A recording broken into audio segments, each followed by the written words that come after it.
வளர்ச்சியும் வாய்ப்புகளும் தொடர, தமிழும் தமிழகமும் தலை நிமிர மோடியின் கேரண்டி இருக்கு. இனி பயம் எதற்கு? நேரடியா மோடி ஐயா வங்கி கணக்கு மூலமாக உங்களுக்கு அனுப்பிச்சா அது கணக்கு இல்லையாமா? கஞ்சா உதயநிதி மொழிக்கும் நம்முடைய கலாச்சாரத்திற்கும் பாடுபடக்கூடிய பாரத பிரதமர் நரேந்திர மோடி அவர்களுக்கு நாட்டை ஆட்டை அறுப்பது போல் அறுத்து இவர்களே பிரித்து சூறையாடினார்கள். அதனால 12 லட்சம் கோடி ரூபாய் லஞ்சம். இந்த உலகத்துல அரசியல் இருக்காங்கன்னா கம்யூனிஸ்ட் கட்சிக்காரங்க. அவங்களால யாருக்கும் முடியாது. நாங்கள் சவாலுக்கு தயார். நீதி யாராவது சவாலுக்கு தயார்னா வாங்க.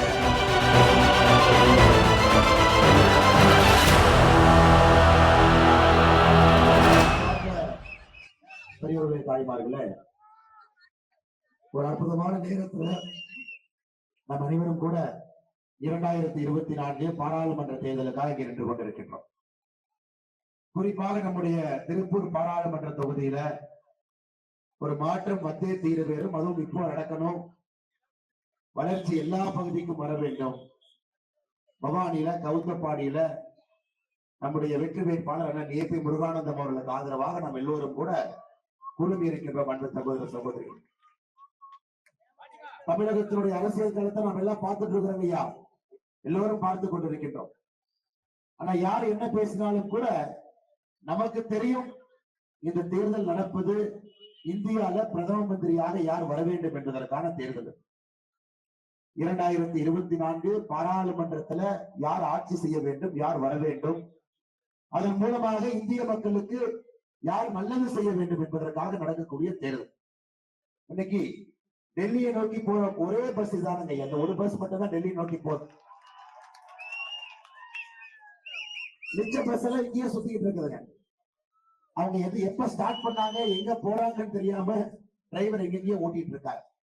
இது ஒரு உள்ளாட்சி தேர்தல் இல்லை, சட்டமன்ற தேர்தல் இல்லை. இது பாரத பிரதமரை தேர்ந்தெடுக்கக்கூடிய தேர்தல். அதுவும் இந்த முறை நாம் முடிவு செய்திருக்கின்றோம். 2014 283 எம்பிகளோடு வந்தாங்க. 2019 303 எம்பிகளோடு வந்தாங்க. 2024 இன்னும் வலிமையாக, இன்னும் பலமாக, இன்னும் ஆழமாக 300 பாராளுமன்ற உறுப்பினர்களை தாண்டி நம்முடைய பிரதமர் அவர் வர வேண்டும் என்பதிலே தெல்ல தெளிவாக இருக்கின்றோம். ஐயா, உதாரணத்துக்கு இன்னைக்கு பவானி எடுத்துக்கலாம். நம்முடைய வெற்றி வேட்பாளர் ஏபி முருகானந்தம் அவர்கள் எப்படி வேட்புமனு தாக்கல் பண்ண போனார் பாருங்க. உங்கள் பவானியினுடைய அடையாளத்தை விட்டுக் கொடுக்காம பவானியினுடைய ஜம்காலத்தை போட்டுட்டு தான் வேட்புமனு தாக்கல் பண்ணவே போனார். நான் எல்லா தொகுதியினுடைய அடையாளம் என் மீது இருக்கும் என்று தமிழகத்துல, இந்தியாவிலே ஒரு வேட்புமனு 6 தொகுதியினுடைய மக்களை அடையாளப்படுத்தி ஒரு வெற்றி வேட்பாளர் தன்னுடைய வேட்புமனுவை தாக்கல் பண்ணியிருக்காரு அண்ணன் ஏபி முருகானந்தம் அவர்கள் மட்டும்தான். அந்த அளவுக்கு நம்மளுடைய எல்லாம் பாத்தீங்கன்னா எம்பிங்கிறது ஐயா நகரத்துக்குள்ள இருப்பாங்க, யாரும் கிராமத்துக்கு வரமாட்டார். திருப்பூர் பாராளுமன்ற தொகுதி அப்படின்னா எம்பி திருப்பூருக்குள்ள இருப்பார். ஆனா நம்முடைய வெற்றி வேட்பாளர் ஏபி முருகானந்தம் அவர்கள் கிராம பகுதியில் அதிகமாக இருக்க வேண்டும். ஏன்னா இங்க எல்லாம் வளர்ச்சி வரல, இதையெல்லாம் மறந்துட்டாங்க. நீங்க யாரும் எட்டி கூட பார்க்கவில்லை. மக்களுக்கு இருக்கக்கூடிய பிரச்சனையை கூட யாரும் கேட்கல. அதனால்தான் நான் வரும்பொழுது கூட கவுந்தப்பாடியில தான் முதல் கூட்டத்தை போட வேண்டும் என்று என்னையும் இங்கே அழைத்து வந்திருக்கிறார். கிராம பகுதி மக்களுக்கு நாம் அன்போடு ஆதரவோடு இருக்க வேண்டும். அவர்களுக்கான பிரச்சனையை தீர்க்க வேண்டும். அதற்காக தனி புத்தகம் வச்சிருக்காரு பாருங்க, தாமரையின் வாக்குறுதிகள் என்று. நம்முடைய வெற்றி வேட்பாளர் அண்ணன் முருகானந்தம் அவர்கள் இது பேசி முடித்த பிறகு இந்த புத்தகத்தை உங்களுக்கு எல்லாம் கொடுக்கின்றோம். குறிப்பாக 100 வாக்குறுதிகள். நம்முடைய பாராளுமன்ற உறுப்பினர் நாளைக்கு நீங்க எல்லாம் ஓட்டு போட்டு ஏப்ரல் 19ஆம் தேதி பாராளுமன்ற உறுப்பினராக தேர்ந்தெடுத்த பிறகு 100 வாக்குறுதிகள் தயாராக கையில் இருக்கிறது. அடுத்த 5 ஆண்டுகள்ல இந்த 100 வாக்குறுதியும் கூட நிறைவேற்றி பட்டி தொட்டி எல்லாம் வளர்ச்சி செல்வதற்கு அண்ணன் ஏபி முருகானந்தம் அவர்கள் உங்களோடு உறுதுணையாக இருப்பார்கள். சகோதர சகோதரி, 5 ஆண்டு காலமாக திருப்பூரை பொறுத்த வரைக்கும் தொடர்ந்து கம்யூனிஸ்ட்காரங்க தான் எம்பி. கம்யூனிஸ்ட்காரங்களை பொறுத்த வரைக்கும் யாருக்கும் பிரயோஜனம் இல்லாத இந்த உலகத்துல அரசியல் ஒருத்தர் இருக்காங்கன்னா கம்யூனிஸ்ட் கட்சிக்காரங்க. அவங்களால யாருக்கும் பிரயோஜனம், யாரும் பார்த்திருக்க மாட்டீங்க, பேசிருக்க மாட்டாங்க. ஏங்கையா வேலை செய்யுன்னு கேட்டா மேல மோடி இருக்காரு, நான் என்ன பண்றது அப்படின்பா. மறுபடியும் அதே கேள்விதான் கேட்டு போறேன். 3வது முறையும் மோடி தான் வரப்போறார். 2024 நம்ம எல்லோருக்குமே தெரியும், பாரத பிரதமர் நரேந்திர மோடி அவர்கள் தான் 3வது முறையும் வரப்போறார். அப்ப திரும்ப அதே போல இத்தனை ஆண்டு காலமாக கம்யூனிஸ்ட்காரன் கொடுத்த அதே பேச்ச மறுபடியும் சொல்லுவாங்க. மேல மோடி வந்துட்டாங்க, என்னால எதுவும் செய்ய முடியல, நீ விட்டுருங்க. அதனால் சகோதர சகோதரர் நீங்க தெளிவாக இருக்க வேண்டும். அன்பார்ந்த பெரியவர்களே, தாய்மார்களே, மோடி அவர்கள் வரும் பொழுது மோடி அவர்களுடைய கட்சியை சார்ந்த, மோடி அவர்களுடைய சிந்தனையை செயல்படுத்தக்கூடிய கீழே இருக்கக்கூடிய நம்முடைய பாராளுமன்ற உறுப்பினரும் கூட அதே போல் சிந்தனையில் இருக்கணும். அதனால் இந்த முறை திருப்பூர் பாராளுமன்ற தொகுதியில் இருக்கக்கூடிய எல்லா நம்முடைய பெரியவர்கள் தாய்மார்கள் எல்லோரும், குறிப்பாக பவானியில நீங்கள் தெளிவாக இருக்க வேண்டும்.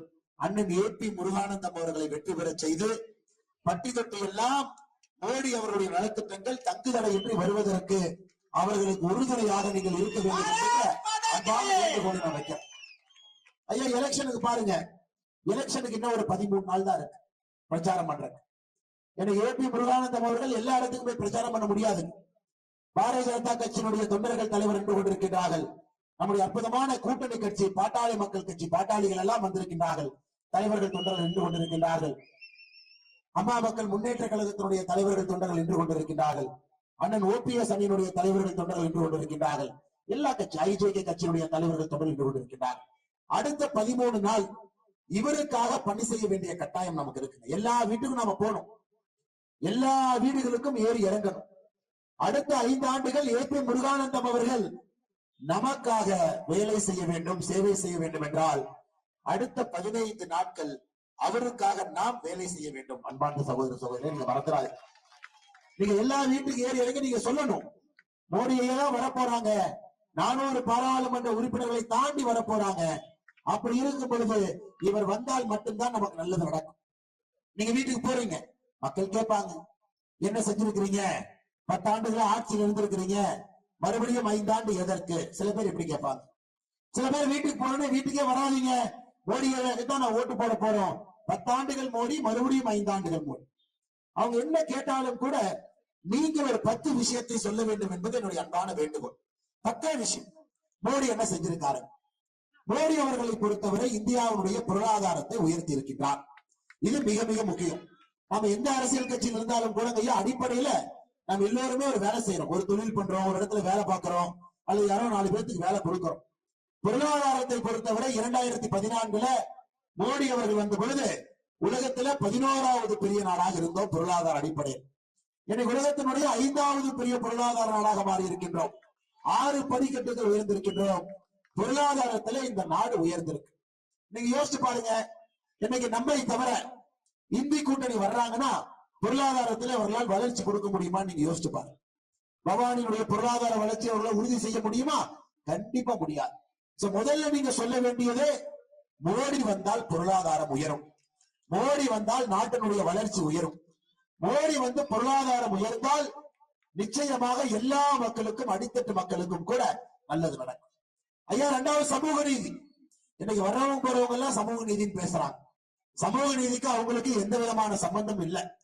இன்னைக்கு பாருங்க, நம்முடைய ஆட்சி பாருங்க, 76 அமைச்சர்கள் இருக்கக்கூடிய மத்திய அரசு ஆட்சியில 11 அமைச்சர்கள் பெண்கள், 12 அமைச்சர்கள் பட்டியலின சகோதர சகோதரிகள், 27 அமைச்சர்கள் பிற்படுத்தப்பட்ட வகுப்பிலிருந்து வந்திருக்கிறாங்க. அப்படின்னு சொல்ற கேள்வி.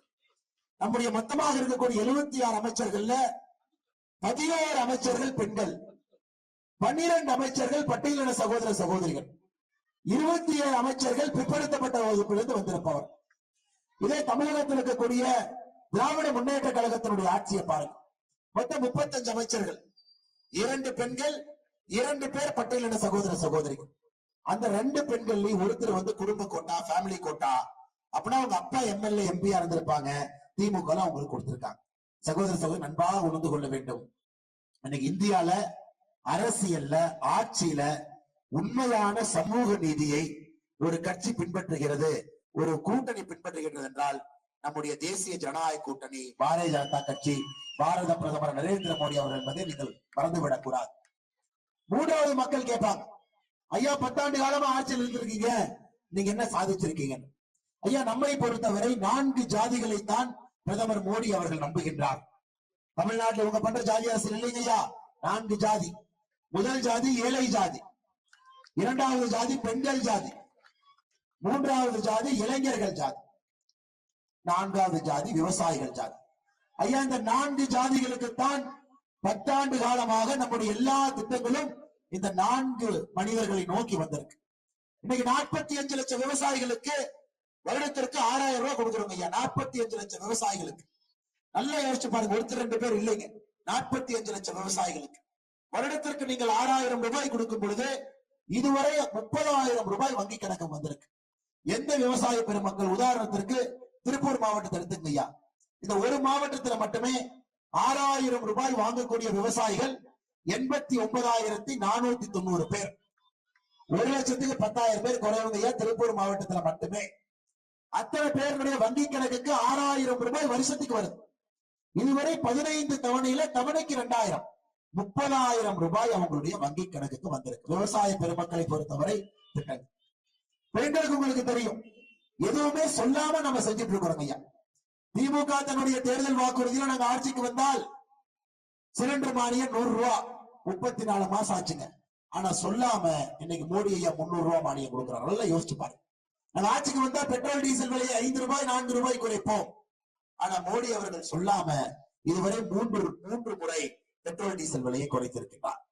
திமுகவுடைய தேர்தல் அறிக்கைக்கும் நமக்கும் இருக்கக்கூடிய வித்தியாசம், பெண்கள், இளைஞர்கள், ஏழை மக்கள், விவசாய பெருமக்களுக்கு ஒரு திட்டமும் அவர்களை நோக்கி போயிட்டு இருக்கிறது. ஆனால் நீங்கள் நன்றாக உணர்ந்து கொள்ள வேண்டும், மக்களை பார்க்கும் பொழுது 4 சமுதாயத்தினுடைய வளர்ச்சிக்கு பாரத பிரதமர் பாடுபட்டுக் கொண்டிருக்கிறார். ஐயா நீ பவானி எடுத்துக்கலாம். ஒரு சட்டமன்ற உறுப்பினர் யாருங்க? இங்க ஏதாவது ஒரு அரசு கல்லூரி இருக்குங்களா? ஏன் இல்ல? பவானில ஏன் அரசு கல்லூரி இல்ல நீங்க சொல்லுங்க. ஏன்னா உங்களுடைய சட்டமன்ற உறுப்பினரே தனியார் கல்லூரி நடத்தும் பொழுது இதுவரை இந்த பகுதிக்கு ஒரு அரசு கல்லூரியா விடல. இன்னைக்கு இவங்க எல்லாம் வந்து மக்கள் நாங்க காப்பாத்துறோம், மக்களுக்கு எங்களுக்கு ஓட்டு போடுங்க, எங்க கூட்டணி இங்க போவோம். ஐயா அட்லீஸ்ட் டிஎம்கே காரங்கிட்ட வண்டினாவது இருக்கு, சுத்திட்டு இருக்கான். ஏடிஎம்கே காரங்க கிட்ட வண்டி இல்ல. 2024 பாராளுமன்ற தேர்தலை பொறுத்தவரை தெளிவாக புரிந்து கொள்ள வேண்டும், இது இந்தியாவுடைய பிரதமராக யார் ஆக வேண்டும் என்பதற்கான தேர்வு. ஆனால் நீங்க ரொம்ப தெளிவாக இருக்க வேண்டும். பொருளாதாரம், சமூக நீதி, அனைத்து மக்களுடைய வளர்ச்சி, இந்த 3 முக்கியமான விஷயங்கள் மோடி அவர்களுக்கு நீங்க வாக்கு சேகரிச்சு கொடுக்கணும் ஐயா. 4வது, மோடி அவர்கள் எல்லோரும் செய்யாத மோடி அவங்க என்ன புதுசா செஞ்சிருக்காங்க ஐயா? அடுத்த 25 ஆண்டுகளுக்கான தொலைநோக்கு பார்வையிலான தேர்தல். இதெல்லாம் ஒரு எலெக்ஷன் ஓட்டு போறோம்னு நினைச்சுக்காதீங்க ஐயா. இந்த தேர்தல் 2024ல நீங்கள் வாக்களிப்பது அடுத்த 25 ஆண்டுகளுக்கு நம்முடைய நாடு எப்படி இருக்க வேண்டும் என்பதற்கான தேர்தல். இது உள்கட்டமைப்பு வசதி எப்படி இருக்கணும், இளைஞர்களுடைய மேம்பாடு எப்படி இருக்கணும், தொழில்துறை வளர்ச்சி எப்படி இருக்க வேண்டும், இது எல்லாருக்குமான தேர்தல். நம்ம கிட்ட பாத்தீங்கன்னா 25 ஆண்டுகளுக்கான திட்டம் இருக்கு. அதனால்தான் 2019ல நம்முடைய தேர்தல் வாக்குறுதி 295 தேர்தல் வாக்குறுதி கொடுத்திருக்கோம். நீங்க யாராச்சும் படிச்சிருக்கீங்களா, பாத்தீங்களா, நேரம் இருந்துச்சா உங்களுக்கு? 295 தேர்தல் வாக்குறுதி 2019ல கொடுத்தோம். அம்மா எத்தனை நிறைவேற்றிருக்கிறோம்? நம்ம 2019 பாராளுமன்ற தேர்தலுக்கு தேசிய ஜனநாயக கூட்டணி பாரதிய ஜனதா கட்சி தேர்தல் அறிக்கையில 295 கொடுத்திருக்கிறோம். எவ்வளவு நிறைவேற்றிருப்போம் நீங்க நினைக்கிறீங்க? எல்லாங்கிறார் அண்ணன். நீங்க சொல்லுங்க மாதேசன், நீங்க சொல்லுங்க. கிட்டத்தட்ட எல்லாம் முடிச்சுட்டோம், எல்லாம் பண்ணிட்டோம் அப்படிங்கிறார். நீங்க சொல்லுங்க தாய்மார் ஒருத்தர் சொல்லுங்க ஐயா. நம்முடைய 295 தேர்தல் வாக்குறுதியும் ஜனவரி மாசம் 3வது வாரமே கடைசி வாக்குறுதியை முடித்து 295 வாக்குறுதியை நிறைவேற்றிருக்கின்றோம். நீங்க இன்னைக்கு நியாயமா நம்ம ஓட்டு போடணும், நேர்மையா ஓட்டு போடணும்னா ஏபி முருகானந்தன் எங்க தேர்தல் வாக்குறுதி எடுத்துட்டு வருவார். 295 வாக்குறுதி. திமுக கூட்டணியில் இருக்கக்கூடிய கம்யூனிஸ்ட் அந்த வேட்பாளர் அவங்க தேர்தல் வாக்குறுதி எடுத்துட்டு வரும். இன்னொரு கட்சி அவங்க தேர்தல் வாக்குறுதி எடுத்துட்டு வரும். 3 பேரும் தேர்தல் வாக்குறுதியை படிக்கணும்.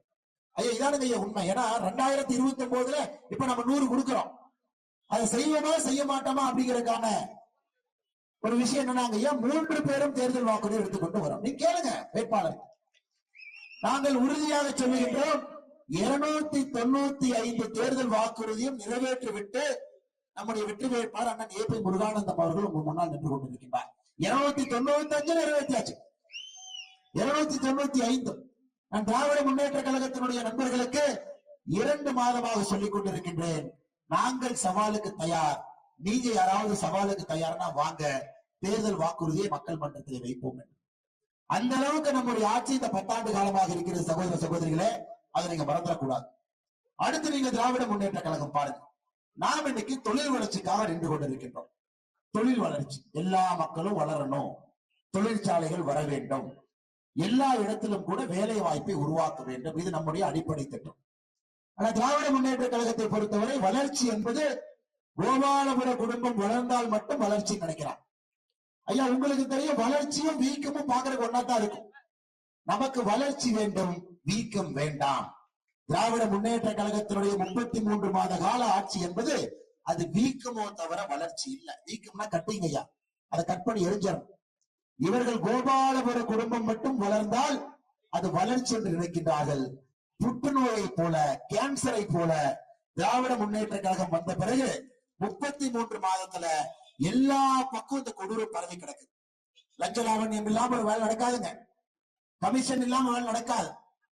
திமுக காரங்களை கோபாலபுரத்துல அவங்க ஆடிட்டர் பிடிக்காம எந்த வேலையும் நடக்காது. அதனால்தான் தமிழ்நாட்டுல தொழில்துறை வளர்ச்சி குறைந்து கொண்டிருக்கிறது. முதலமைச்சர் எங்க போனார்? துபாய் போனாருங்க, பணம் வந்துச்சு. 6000 கோடி வரல. முதலமைச்சர் சிங்கப்பூர், ஜப்பான் போனாரு, பணம் வந்துச்சுங்களா? வரல. முதலமைச்சர் ஸ்பெயினுக்கு போனாரு, பணம் வருமா? கண்டிப்பா வராது. எதுவுமே கிடையாது, வளர்ச்சி எங்கேயுமே இல்லைங்க. கரண்ட் பில் ஏத்திட்டாங்க. கரண்ட் பில் எப்படி ஏத்திட்டாங்க பாருங்க. நிலை கட்டணம் உயர்வு, சோலார்ல இருந்து எடுத்தீங்கன்னா அதுக்கு உயர்வு, பீக் அவர் டிமாண்ட் சார்ஜ் அது உயர்வு, எல்லா அதாவது கரண்ட் பில் ஏத்துறது இல்லைங்க, யோசிச்சு யோசிச்சு கரண்ட் பில் ஏத்திருக்காங்க. இந்த மாதிரி இந்தியாவில் எவனுமே ஏத்த மாட்டாங்க. அதனாலதான் பாத்தீங்கன்னா புலால் சிறையில் உட்கார்ந்து இருக்காரு. ஒரு கரண்ட் பில் எப்படி ஏத்துறாங்க பாருங்க. இந்த மாதிரி கரண்ட் பில்ல ஏத்தி பார்த்தது இல்லைங்க. இந்த மாதிரி கரண்ட் பில் ஏத்தி பார்த்தது. கரண்ட் பில்ல இந்த யூனிட்டுக்கு ஏத்து, பீக் அவர் 8 மணி நேரம் பீக் அவர் அதை ஏத்து, நிலை கட்டணம் ஏத்து, டிரான்ஸ்பார்மர் சார்ஜ் ஏத்து, ஒருவேளை நீங்க சோலார் கிரு போட்டு அதுல இருந்து எடுத்தீங்கன்னா யூனிட்டுக்கு ₹1 10 காசு கொடு, அதையும் ஏத்து. சோ உங்களுக்கு எந்த விடிவெள்ளியும் கிடையாது, எல்லா பக்கம் ஏத்தியாச்சு. கரண்ட் பில்லை பொறுத்தவரை சுத்தி சுத்தி ஏத்தி இருக்கின்றார்கள். குறிப்பாக இங்கு இருக்கக்கூடிய சிறு குறு தொழிலாளர்கள் உங்களுக்கு தெரியும், தப்பிக்கவே முடியாத அளவுக்கு பண்ணிருக்கிறான். விடியல் தருகின்றேன், விடியல் தருகின்றேன் என்று சுடுகாட்டுக்கு பாதை ஓட்டு கொடுத்திருக்கிறாங்க. 33 மாதமாக விடியல் தர்றேன் விடியல் தர்றேன் சுடுகாட்டுக்கு பாதையை போட்டு நம்மை அழைத்து சென்று கொண்டிருக்கிறார். அதனால் சகோதர சகோதரிகளே, எந்த காரணத்திற்கும் கூட திராவிட முன்னேற்ற கழகம் தலைமையிலான கூட்டணிக்கு நீங்கள் அளிக்கக்கூடிய ஓட்டு என்பது ஒரு பிரயோஜனம் இல்லாத ஓட்டுமையா. காரணம், அடுத்த 5 ஆண்டு இதே பஞ்சப்பாட்டு பாடுவாங்க. மேல மோடி வந்துட்டாருங்க, நாம என்னங்க பண்றது, மோடி வந்துட்டாரு நான் என்னங்க பண்றது, இப்படியே எத்தனை வருஷம் பஞ்சப்பாட்டு பாடுவீங்க? 2014 இதே பஞ்சப்பாட்டு, 2019 இதே பஞ்சப்பாட்டு. சோ உனக்கும் பிரயோஜனம் இல்லை, மக்களுக்கு பிரயோஜனம் இல்லை. எதற்காக நீங்க தேர்தல் நிக்கிறீங்க? அதனால் சகோதர சகோதரிகளை, இந்த தேர்தல் மோடி ஜெயிக்கிறாங்கன்னு தெரிந்த பிறகு நீங்கள் எல்லாம் நம்முடைய பாரதிய ஜனதா கட்சி தேசிய ஜனநாயக கூட்டணிக்கு நீங்கள் ஆதரவு கொடுக்கணும், வலிமைப்படுத்தும். மோடி ஐயாவை 400 பாராளுமன்ற உறுப்பினர்களை தாண்டி மோடி ஐயாவை நீங்கள் வலிமைப்படுத்த வேண்டும் என்பதுதான் உங்கள் முன்னால் நான் வைக்க வேண்டிய அன்பான வேண்டுகோள். ஐயா 6வது கேட்பாங்க, என்ன செஞ்சிருக்கீங்க அப்படி. ஐயா, ஒரு வலிமையான நாட்டை உருவாக்கி இருக்கின்றோம் தாய்மார்களே. வலிமையான நாடு, வலிமையான நாடு. தீவிரவாதிகள் பிரச்சனை இல்ல, உள்நாட்டு பிரச்சனை இல்லை. இதாங்க மத்திய அரசு வேலை. மத்திய அரசுடைய வேலை என்னங்க? இதான் மத்திய அரசுடைய வேலை. மோடி வேலை என்ன? காலைல சைக்கிள்ல போறதா ஸ்டாலின் ஐயா மாதிரி இல்லைங்க. மோடி ஐயா வேலை இந்த நாட்டை உறுதியாக வைத்திருக்க வேண்டியது மோடி ஐயாவுடைய வேலை. இந்த நாடுல இதுவரை குண்டுவெடிப்பு இல்லை, கலவரம் இல்லை, வெளிநாட்டினுடைய கூலிப்படைகள் உள்ள இல்லைங்க. அந்த அளவுக்கு இந்த நாட்டினுடைய இறையாண்மையை பாரத பிரதமர் நரேந்திர மோடி அவர்கள் காப்பாற்றிருக்கிறார். இதே தமிழ்நாட்டுல பாருங்க, சகோதரிகள் இருக்கிறீங்க, நைட் 8 மணிக்கு மேல தைரியமா நடந்து போயிருவீங்களா? அன்னொரு கூட்டத்தில் ஒருத்தர் ஹெல்மெட் போட்டு நின்று இருந்தார். என்ன கேட்டீங்கன்னா, எப்ப எவன் வந்து வெட்டுவானே தெரியல, அதான் பேசாம ஹெல்மெட் போட்டுக்கிறாங்க. நான் கூட முதல்ல வண்டியில போகும்போது போட்டுக்கணும்னு நினைச்சேன். எவன் எப்ப வெட்டுவான்னு தெரியல, அதனால பகல்ல ஹெல்மெட் போட்டு இருக்கிறானே, அப்படி வந்தா கூட நான் யாருன்னு அவனுக்கு தெரியக்கூடாது. நான் சொல்றேன் ஜோக் இல்லைங்கம்மா, உண்மையாலுமே இது நடக்குது. கண்டம் தொண்டமாக கூலிப்படைகளுடைய ஆதிக்கம் தமிழகத்திலே திராவிட முன்னேற்ற கழகத்தினுடைய அரசு வந்த பிறகு கூலிப்படைகளுடைய ஆதிக்கம் அதிகமாக இருக்கு. சட்டம் ஒழுங்கு திமுக வந்த பிறகு சந்தி சிரித்துக் கொண்டிருக்கிறது. பாரதிய ஜனதா கட்சியினுடைய ஆட்சியில சட்டம் ஒழுங்கு என்பது அற்புதமான உயரத்துல இருக்கு. அதாங்க சாட்சி. நான் பொய் சொல்ல முடியுங்களா? பேப்பரை நீங்க பாக்குறீங்க. பாகிஸ்தான் தீவிரவாதி யாராச்சும் வந்தானுங்களா? குண்டுகள் வச்சானுங்களா? இல்லை. அப்பாவி பொதுமக்களை கொண்டாங்களா? இல்லை. அந்த பேப்பரில் நீங்க பாக்குறீங்க. ஆறாவது நாம் செய்திருக்கக்கூடிய முக்கியமான விஷயம் என்பது இந்தியாவுடைய இறையாண்மை. வலிமையான ஒரு நாட்டை நம்முடைய பாரத பிரதமர் நரேந்திர மோடி அவர்கள் வைத்திருக்கிறார். ஐயா இன்னைக்கு பாருங்க, நம்முடைய ஆட்சி 7வது 76 அமைச்சர்கள் இருக்கிறார். மோடி அவர்களோடு சேர்ந்து 76 பேர். ஐயா மோடி அவர்கள் மட்டும் நேர்மையானவர் நாங்க சொல்ல உங்களுக்கு தெரியும். மோடி அவர்கள் நேர்மையானவர். நாம் சொல்வது மோடி அவர்கள் கூட இருக்கக்கூடிய எல்லோரும் நேர்மையானவர். ஒரு குண்டூசியை திருடிவிட்டார்கள் என்று மத்திய அரசுடைய அமைச்சர்கள் யார் மீதும் கூட ஒரு பொய் குற்றச்சாட்டு சொல்ல முடியாது. ஐயா குண்டூசியை திருடிட்டாங்க, இவங்க திருடிட்டாங்க. காரணம் நேர்மையான ஒரு ஆட்சி. ஆனா தமிழ்நாட்டுல ஒரு குண்டூசியை விட்டு வச்சிருக்காங்க ஒரு அமைச்சர் சொல்லுங்க பார்க்கலாம். அண்ணா ஒரு குண்டூசியா விட்டு வச்சிருக்காரு அப்படி. வேஷ்டி சட்ட ஊழல் இப்பதான் வேட்டி ஊழல் நாங்க கொண்டு வந்து உங்க கண் முன்னால் வைத்திருக்கின்றோம். நெசவாள பெருமக்கள் அதிகமாக இருக்கக்கூடிய ஊரு. வேட்டி வாங்குறதுல முறைகேடு 170 கோடி ரூபாய் அடிச்சிருக்கிறாங்கம்மா. அதை வந்து நாம விஜிலன்ஸ் அண்ட் ஆன்டி கரப்ஷன்ல கம்ப்ளைண்ட் கொடுத்திருக்கிறோம். ஒரு குண்டூசியை கூட விடாமல் தமிழகத்துல 35 அமைச்சர்கள் கூட தலைகளாக நின்று கொள்ளையடித்துக் கொண்டிருக்கின்றார்கள். நம்முடைய ஆட்சி நேர்மையான ஆட்சி என்பதை நீங்கள் மறந்துவிடக் கூடாது அன்பு சகோதர சகோதரி. அடுத்து நீங்க பாருங்க, இன்னைக்கு ஸ்டாலின் ஐயா என்ன சொல்றாங்க? 100 ரூபாய் நாங்க கொடுத்தோம், ஆனா 29 ரூபாய் தான் கொடுத்தாங்க அப்படி. உதயநிதி ஸ்டாலின் என்ன சொல்றாரு? மோடியை 29 பைசான்னு சொல்லுவாராமா. கேட்டீங்களா? அப்ப நம்ம தொண்டர்கள் சொல்றாங்க, அப்ப உதயநிதி ஸ்டாலின் கஞ்சா உதயநிதி ஸ்டாலின் சொல்லிடலாமா? நீங்களே வந்த பிறகுதான் தமிழகத்துல கஞ்சா புழக்கமே அதிகமா இருக்கு. இன்னைக்கு தமிழகத்துல கஞ்சா விற்கவன் எல்லாம் பிடிக்கணும்னா அறிவாலய வாசலுக்கு போனா போட்டோ எடுக்க நிப்பான். அவன் அப்படியே வண்டியில ஏத்திட்டு வந்து அவனை பாத்தீங்கன்னா அந்த குரூப் எல்லாம் அங்கதான் இருக்கு. ஜாஃபர் சாதிக்குல இருந்து தமிழகத்துல முன்னணியில குற்றப்பின்னணியில் யார் இருக்கிறாங்களோ அவர்கள் எல்லோரும் திராவிட முன்னேற்ற கழகத்தினுடைய ஆட்சியில வரிசை கட்டி போட்டோ எடுத்து நான் முக்கியமானவன் காட்டுறேன். ஆனால் சகோதர சகோதரிகளே, இந்த கஞ்சா புழக்கம் என்பது பெரும் நகரத்தில் இல்லைங்க. சென்னையில, கோயம்புத்தூர்ல, மதுரையில அந்த மாதிரி இல்லைங்க. கிராமத்துக்கு வந்திருக்கு. திராவிட முன்னேற்ற கழகத்தினுடைய சாதனை என்னன்னா 33 மாசத்துல இந்த கஞ்சா புழக்கத்தை கிராமத்துக்கு கொண்டு வந்திருக்கிறார். ஆனால் எந்த தாய்மார்களும் மன்னிக்கூடாது. இவனுக்கு இதை பத்தி பேசாம 29 பைசா நாளைக்கு கொடுக்குறாங்க பதில். விவசாய பெருமக்கள் 45 லட்சம் பேருக்கு நம்ம 6000 ரூபாய் பணம் அனுப்புறாங்க. அது நேரடியா அவங்க வங்கி கணக்கு வருது. ஸ்டாலின் ஐயா என்ன சொல்றாருன்னா, அது கணக்கு கிடையாது, நீங்க எங்களுக்கு பட்ஜெட்டுக்கு பணம் கொடுத்தா தான் நான் கணக்கு எடுத்துக்குவோம். நாம என்ன முட்டாளுங்களா? நேரா பணத்தை கொண்டு இவன்ட்ட கொடுத்து இவன் கொள்ளடிக்கிறது. 45 லட்சம் விவசாயிகளுக்கு 6000 ரூபாய் வருது, அது கணக்கு இல்லையாமா? கோடிக்கணக்கான பெண்களுக்கு சிலிண்டர் மானியம் 300 ரூபாய் வருது, அது கணக்கு இல்லைங்களா? நேரடியாக நாம் அனுப்பக்கூடிய பணம் 100 நாள் வேலை வாய்ப்பு திட்டம் 60,000 கோடி ரூபாய் அனுப்பிச்சிருக்கோம், அது கணக்கு இல்லைங்களா? 3 நாட்களுக்கு முன்பு 100 நாள் வேலை வாய்ப்பு திட்டத்தினுடைய சம்பளம் 284 ரூபாயில இருந்து 319 உயர்த்தி இருக்கின்றோம், அது கணக்கு இல்லைங்களா? பாருங்க. நேரடியா மோடி ஐயா வங்கி கணக்கு மூலமாக உங்களுக்கு அனுப்பிச்சா அது கணக்கு இல்லையாமா? கோபாலபுரத்துக்கு அனுப்பிச்சா மட்டும்தான் கூட்டி கணக்கு போட்டு அது 29 பைசான்னு சொல்லுவாங்க. அதனால் சகோதர சகோதரி தெளிவாக இருக்க வேண்டும். அடுத்த முறை உதயநிதி ஸ்டாலின் இங்கே வந்து 29 பைசா மோடினா நீங்க என்ன சொல்லணும்? கஞ்சா உதயநிதி ஸ்டாலின் சொல்லணும். தவறே கிடையாது. பண்ணதெல்லாம் நீங்க. சகோதர சகோதரர், என்னுடைய அன்பான வேண்டுகோள் உங்களுக்கெல்லாம். இப்ப நாம 9வது பேசிக் கொண்டிருக்கின்றோம். மோடி அவர்களுடைய சாதனை 9வது சாதனை என்ன? ஐயா மோடி அவர்களுடைய சாதனை என்னன்னா, அரசியலை மக்களுக்கு பக்கத்துல கொண்டு வந்திருக்காங்க. மக்களுக்கு பக்கத்துல. இதற்கு முன்பு எந்த பிரதமரை இவ்வளவு அருகில நம்முடைய நாட்டின் மீது, நம்முடைய கலாச்சாரத்தின் மீது ஒரு தனி பாசம் இருக்கக்கூடிய எந்த பிரதமர் நாம பார்த்திருக்கிறோம்? பாராளுமன்றத்தினுடைய மைய கட்டடத்துல செங்கோல், தமிழுடைய பெருமையை உலகம் முழுவதுமே, திருக்குறளை உலகம் முழுவதும் எடுத்துட்டு போறாருங்க. உலகத்தினுடைய தொன்மையான மொழி தமிழ் மொழிங்கிறார். நல்லா யோசிச்சு பாருங்க. நம்முடைய கலாச்சாரத்திற்கு, நம்முடைய பாரம்பரியத்திற்கு, நம்முடைய மொழிக்கு இதுவரை யாரும் கொடுக்காத ஒரு அங்கீகாரத்தை பாரத பிரதமர் நரேந்திர மோடி அவர்கள் நமக்காக கொடுத்திருக்கிறார் என்பதை நீங்கள் மறந்துவிடக் கூடாது. நம்முடைய மொழிக்கும் நம்முடைய கலாச்சாரத்திற்கும் பாடுபடக்கூடிய பாரத பிரதமர் நரேந்திர மோடி அவர்களுக்கு 2024 குறைந்தபட்சம் 400 பாராளுமன்ற உறுப்பினர்களை அவர் கொடுக்கும். ஐயா 10வது, கடைசியா 10வது கேட்பாங்கன்னே 10 ஆண்டுகள் 10 விஷயம் சொல்லுங்க. 10வது உங்க எல்லோருக்குமே தெரியும். மோடி அவர்களை பொறுத்தவரை ஒரு சாமானிய மனிதனாக இருந்து, சாமானிய மனிதன் ஐயா யாருக்கு பிள்ளையா பிறக்கல, அவருக்கு எதுவுமே தங்கத்தட்டுல வச்சு கொடுக்கல. உழைத்து உழைத்து உழைத்து சாமானிய மனிதர்களை மட்டும்தான் அங்கீகாரம் பண்றார். பத்மா விருது யாரு கொடுக்கிறாருங்க? யாரு கொடுக்கிறாருங்க ஐயா பத்மா விருது? அம்மா சாதாரண மனிதர்களை கண்டெடுத்து பத்மா விருது. முதலாக இந்திய அரசியல்ல ஒரு சாமானியர்களுக்கு மரியாதை இருக்கக்கூடிய ஒரு ஆட்சினா மோடி அவர்களுடைய ஆட்சி. இதுக்கு மேல மரியாதை இல்லைங்க. சாமானிய மனிதர் யாரும் கண்டுக்க மாட்டாங்க.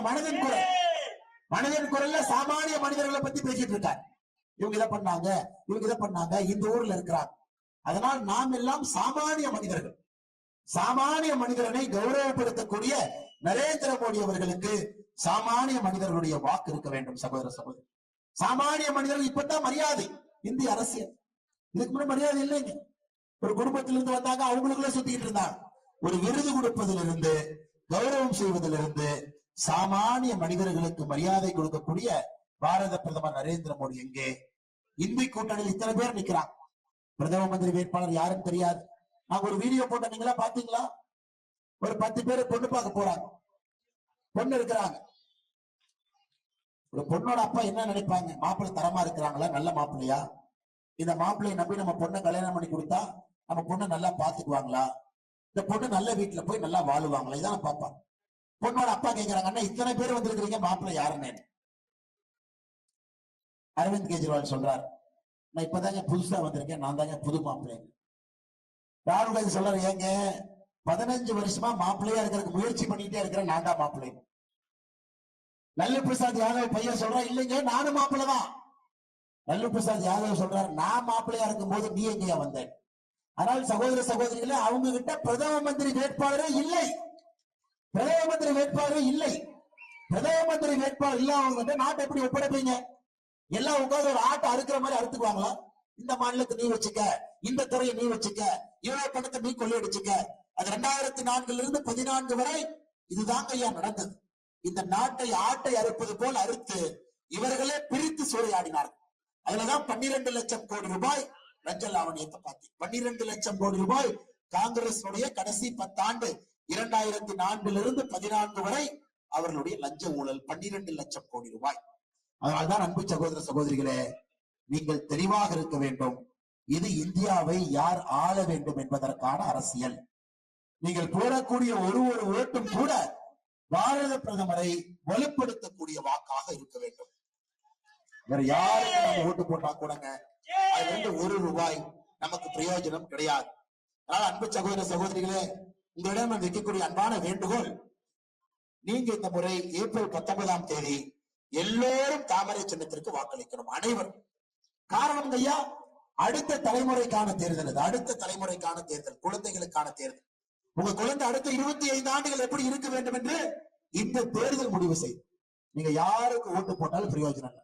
உதாரணத்துக்கு திமுக முதலமைச்சர் செய்யாதது, திமுக அமைச்சர் பவானிக்கு செய்யாதது, திமுக கூட்டணி எம்பி செய்ய போறாருங்களா? இன்னைக்கு இங்க செய்ய முடியும் என்றால் நம் முன்பு இருக்கக்கூடிய ஒரே ஒரு வேட்பாளர் அண்ணன் ஏபி முருகானந்தம் அவர்கள் மட்டும்தான்.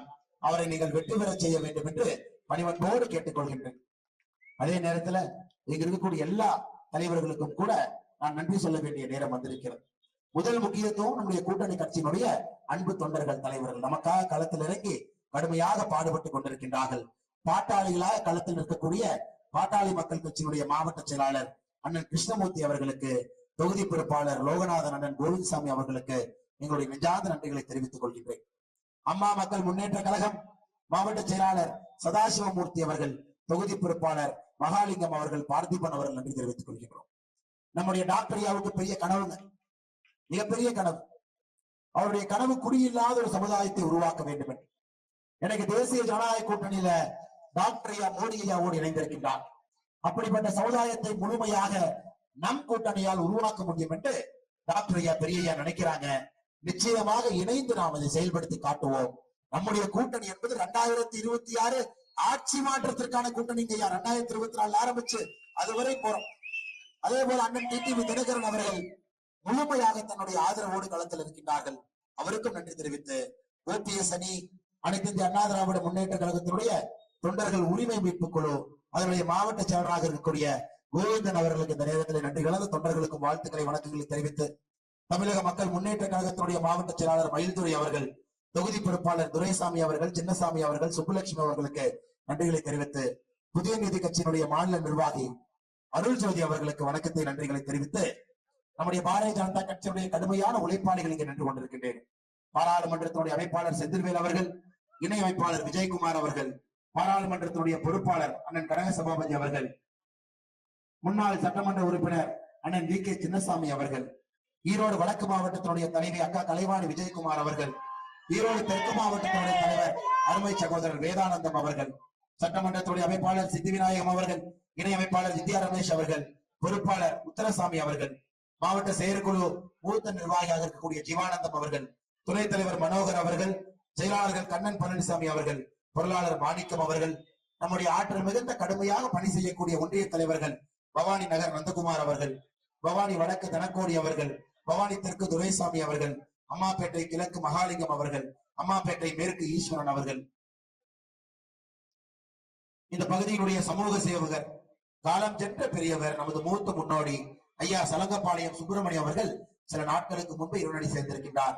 அவருடைய ஆன்மா சாந்தி அடைய வேண்டும் என்ற இந்த நேரத்தில் வேண்டி இங்க வந்திருக்கக்கூடிய எல்லா அன்பு தொண்டர்கள் தலைவர்களுக்கு மறுபடியும் நாம் வைக்கக்கூடிய அன்பார்ந்த வேண்டுகோள், அடுத்த 15 நாட்களுக்கு ஐயா களம் தயாரா இருக்கு. உறுதியே ஏபி முருகானந்தம் அவங்க தான் ஜெயிக்க போறாங்க. 2 லட்சம் வாக்குகள் வித்தியாசத்துல உங்களுடைய அன்பையெல்லாம் பெற்று ஜூன் 4ஆம் தேதி வெற்றி வேட்பாளராக ஏபி முருகானந்தம் அவர்கள் மாற இருக்கிறார். அடுத்த 15 நாட்கள் நாம் எல்லோரும் கூட ஒரு இல்லத்திற்கும் செல்ல வேண்டும், மக்களை சந்திக்கணும். 10 விஷயம் மட்டும் சொல்லுங்க ஐயா. 10 விஷயம் நாம் என்ன செஞ்சிருக்கிறோம். 33 மாத காலத்துல திராவிட முன்னேற்ற கழகம் எவ்வளவு பெரிய துரோகம் அவர்கள் ஆட்சியிலிருந்து செய்திருக்கின்றார்கள் என்று நீங்கள் சொல்ல வேண்டும். மறந்து விடாதீர்கள். நம்முடைய சின்னம் தாமரை, நம்முடைய சின்னம் தாமரை, நம்முடைய வெற்றி சின்னம் தாமரை, நம்முடைய அன்பு வேட்பாளர் ஏபி முருகானந்தம் அவருடைய சின்னம் தாமரை. இந்த முறை பாட்டாளி மக்கள் கட்சியினுடைய மாம்பழத்தினுடைய சின்னம் இங்கே தாமரை, பாரதிய ஜனதா கட்சி தாமரை, எல்லா கூட்டணி கட்சிகளுடைய சின்னம் தாமரை என்பதை மறந்து விடாதீர்கள். ஏப்ரல் 19ஆம் தேதி நீங்கள் வாக்களித்து அண்ணனை வெற்றி பெற செய்து பவானியினுடைய முன்னேற்றத்திற்கு முழுமையாக அவரை பயன்படுத்திக் கொள்ள வேண்டும் என்கிற அன்பான வேண்டுகோளை வைத்து வந்திருக்கக்கூடிய உங்கள் அனைவருக்கும் நன்றி கலந்த வாழ்த்துக்களை வணக்கங்களை தெரிவித்துக் கொள்கின்றோம். நன்றி, வணக்கம். பாரத் மாதா கி, பாரத அன்னையின் இந்த பகுதியினுடைய குமரிக்கல் பாளையத்தில் 318 நாட்களாக உண்ணாவிரதம் இருந்து கொண்டிருக்கின்றார். தொடர் உண்ணாவிரதம். காரணம், அந்த பகுதியினுடைய நடுகள் 2000 ஆண்டுகளுக்கு மேல் இருக்கக்கூடிய சிறப்பு தன்மையை பாதுகாக்க வேண்டும், கல்குவாரிகள் வரக்கூடாது.